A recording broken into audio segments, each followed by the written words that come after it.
mistake that coaches make that prevent them being great coaches and scaling their business. And what qualifies me to speak about these 5 factors or 5 mistakes, you might ask? Well, in 20 years of being a coach, I have made all of them. And not only have I made them, but I have worked out strategies to overcome them. And I coach and train other coaches on how they can solve these problems for themselves. So let's get started, shall we? The number one mistake that most coaches make is that they do not have a client acquisition system. Look, a coach without clients is like a car with no wheels. It doesn't matter how good it looks or how powerful the engine, it's not going anywhere. So regardless of the type of coach you are or intend to be, you must have market solutions. And by market solutions, I mean solutions that people are looking for. So consider this. Nobody really wants a gym membership, right? What they really want is to lose weight, put on muscle, or more likely just to meet new people. So coaching is really no different. People want the transformation that coaching brings. They don't really want the coaching itself. So when you think about it, what is it you offer? Do you offer increased confidence, greater influence, better relationships, the next promotion, improved thinking, something else? So my question is, do you give talks about the solution that you give? Can you share case studies of clients that have achieved those results? Are you writing a book? Have you written a blog? If someone is searching for you on social media, will they find your LinkedIn profile? I've mentored lots of coaches, and I am often just blown away how little effort they put into client acquisition. They think that they're going to get a certificate in coaching and people will beat a path to their door. But realizing just a few tweaks and they can increase their revenue and their impact, and then we have a real conversation.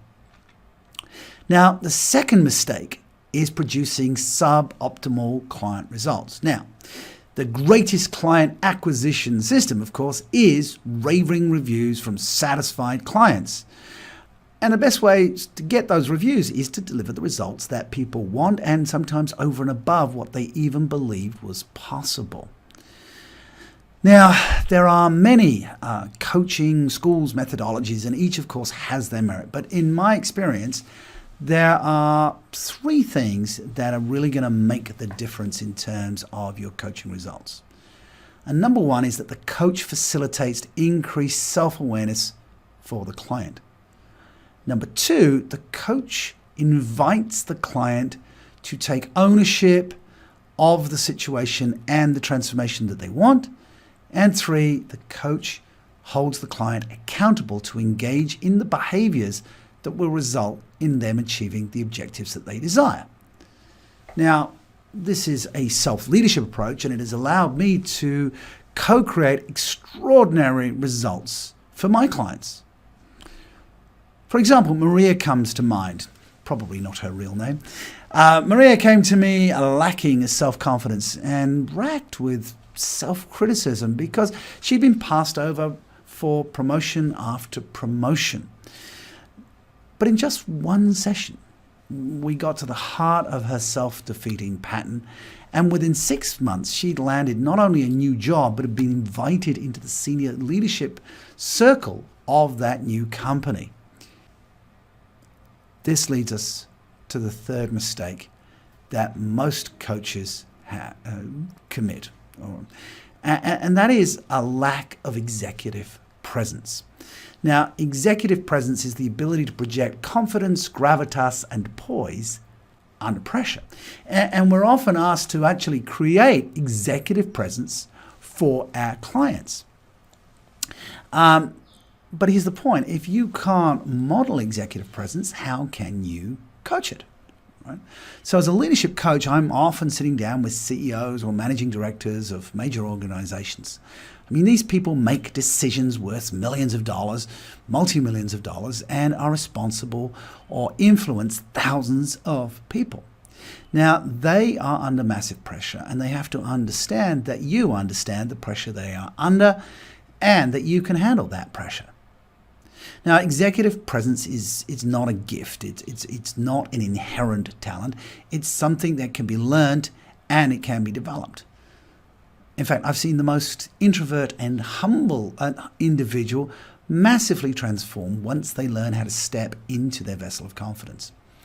Over the years, I have put together a complete strategy for developing executive presence. And if you want to know more about that, I created a webinar, a free webinar that you can watch. So you just go to webinar.selfleadership.com and you can watch that and learn more about executive presence. Which brings us to the fourth mistake that most coaches make, and that is not offering corporate solutions. Working one-to-one with coachees or with your client is rewarding, but is limiting in terms of scale. The coach doesn't get to understand the culture or the organization that is influencing their coachee. Coaches can make a huge difference. They can be powerful influences to an organization's culture when they engage a group or a team in discussions that bring to life the beliefs and values of that team or that organization. Now, if they're working with a leadership team, the transformation can be felt throughout the organization, even to the shareholders themselves, as it will register on the share price. So just as a sports team comes together to win a championship, an aligned leadership team comes together to achieve corporate goals and objectives. So when you know how to make your coaching part of the leadership development for the solution, you're offering a highly valuable service. And that valuable service will deliver results, but very few coaches ever really achieve this level of influence. But I can tell you, when you do this, the satisfaction is immense. Which brings us to the fifth and final mistake that coaches make. And that is to have an ineffective learning strategy. To be relevant and remain relevant as a coach, we need to constantly learn. In fact, learning is part of the competencies of the International Coach Federation. But in this volatile, uncertain, complex, and ambiguous world, do you have an effective learning strategy? Look, the fact that you're watching this video is a great sign that you're interested in learning new things. But are you having your beliefs and behaviors challenged for robustness, that they are relevant for the client base that you want and to scale the business you want?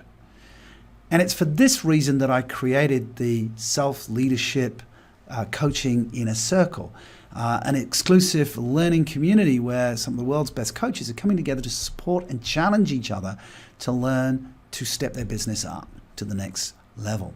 So that is in pre-launch next week, so watch out for that.